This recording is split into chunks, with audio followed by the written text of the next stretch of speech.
Les amis, aujourd'hui on se retrouve pour une toute nouvelle vidéo sur ma chaîne YouTube. Les amis, toutes les équipes africaines ont déjà joué au moins un match dans cette Coupe du Monde 2026, l'heure déjà d'un premier petit bilan. Voilà, voir tout simplement à l'aube, tout simplement du deuxième match pour la plupart des équipes, là où on va vraiment évidemment rentrer dans les matchs extrêmement décisifs.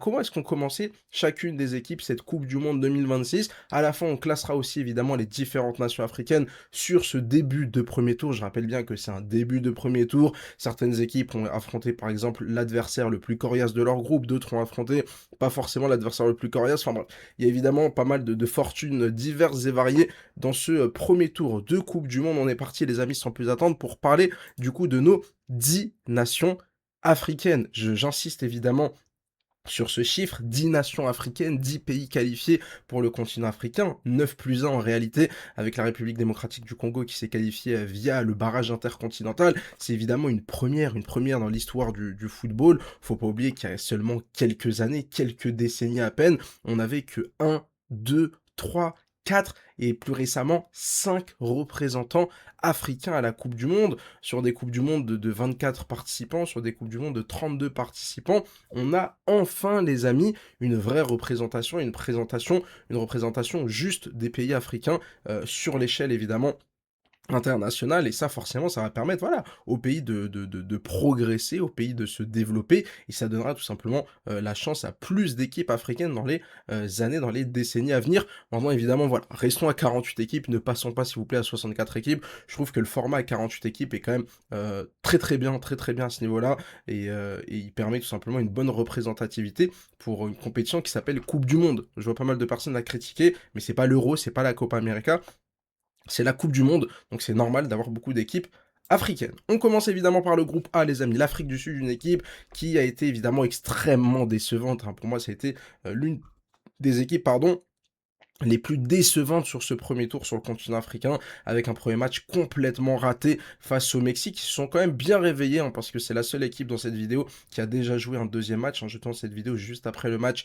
Tchéquie-Afrique du Sud. Ils se sont bien réveillés quand même face à la République tchèque, avec voilà ce but marqué par Mokoena sur penalty en toute fin de match, qui permet tout simplement d'entretenir l'espoir et d'espérer une potentielle qualification, soit en tant que deuxième, soit en tant que surtout meilleur troisième. Il faudra aller tout simplement chercher un gros résultat face à la Corée. Dans le jeu, ça m'a un peu plus rassuré, dans les idées de jeu, ça m'a un peu plus rassuré. J'étais quand même plus intéressé par ce que j'ai vu face à la Tchéquie que face au Mexique. Maintenant, évidemment, ils ont grillé quand même une petite cartouche sur ces deux premiers matchs. Victoire obligatoire, nécessaire sur le troisième match face à la Corée du Sud. On enchaîne les amis avec le groupe C, pas d'équipe africaine dans le groupe B. On est parti tout simplement avec le Maroc, qui a été tenu en échec, qui a tenu surtout en échec le Brésil, un partout dans cette première journée de ces groupes, de cette Coupe du Monde 2026. Grosse performance, énorme première demi-heure des Marocains. À la mi-temps et en deuxième mi-temps, ça a été un peu plus difficile, logiquement évidemment,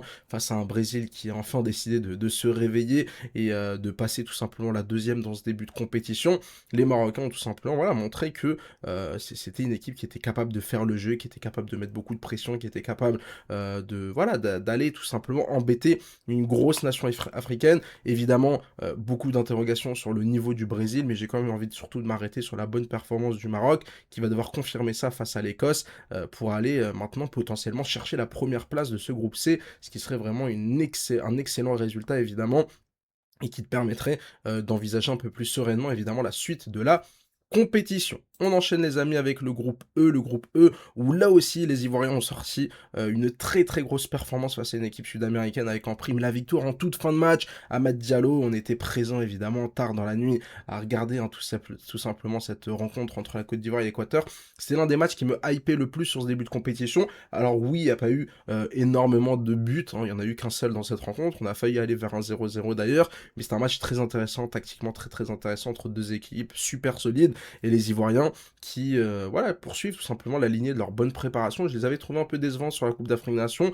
Là, tu sens quand même que l'effectif est prêt, tu sens que les ambitions sont claires, et pourquoi pas aller embêter l'Allemagne. Ce sera évidemment la grosse interrogation dans cette deuxième journée. Est-ce que la Côte d'Ivoire sera capable d'embêter l'Allemagne avec potentiellement le plus gros match pour une nation africaine sur cette deuxième journée? Mais vraiment les Ivoiriens très impressionnants.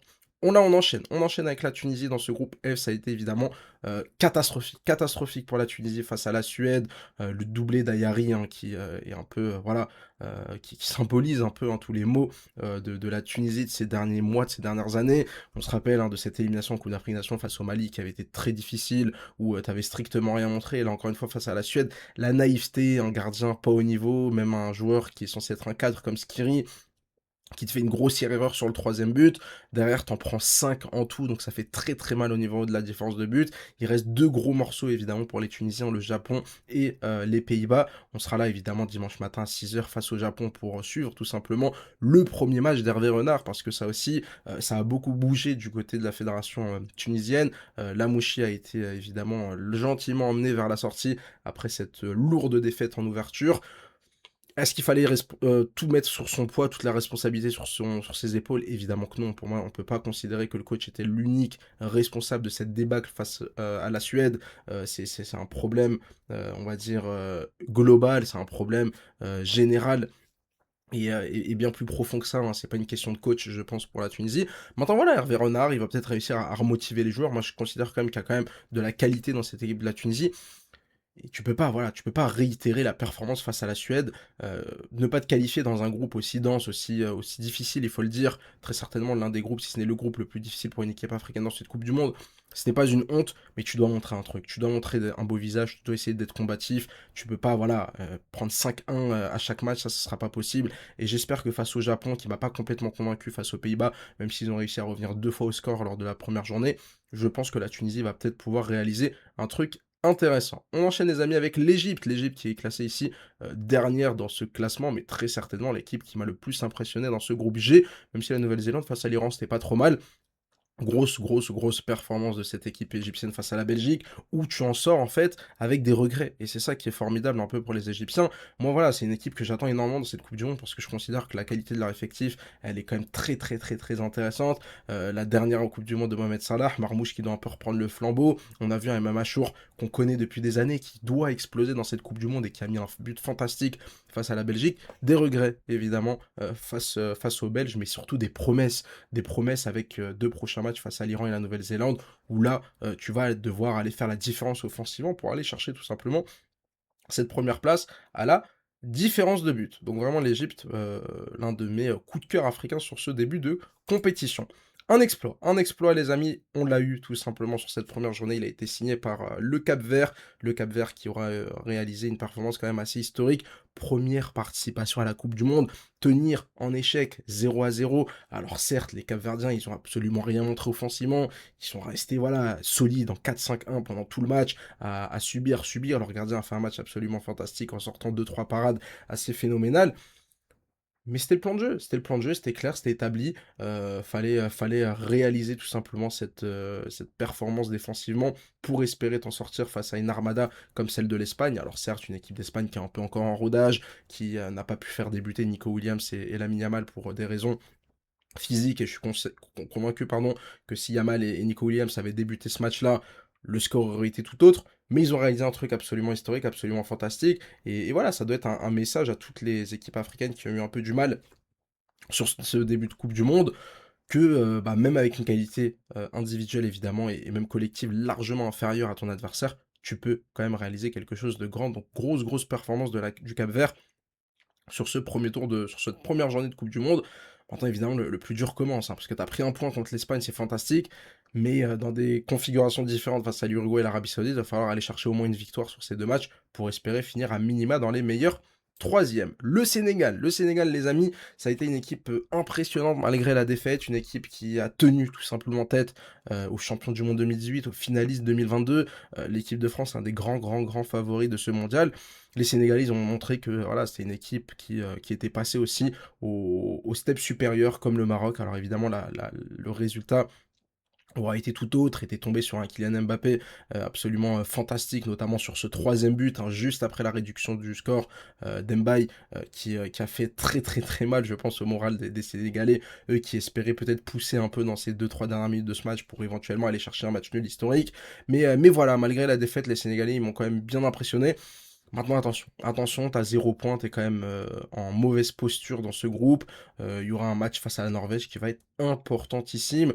Et c'est vrai que ça me rappelle un peu bah, la Coupe du Monde 2022 où le Sénégal s'est retrouvé dans une situation similaire, où de mémoire ils avaient perdu, je crois, contre les Pays-Bas en ouverture, avant de gagner finalement, si je ne me trompe pas, face à l'Équateur lors de la deuxième journée.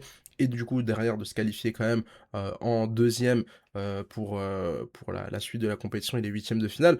Donc voilà, ils sont dans une situation extrêmement similaire où il va falloir aller chercher un gros résultat face à la Norvège qui m'a pas impressionné, qui est pas impressionnante, qu'on a peut-être un peu surcoté parce qu'on a vu ce secteur offensif alléchant avec Odegaard, Nusa, Sorloth et surtout évidemment Erling Haaland.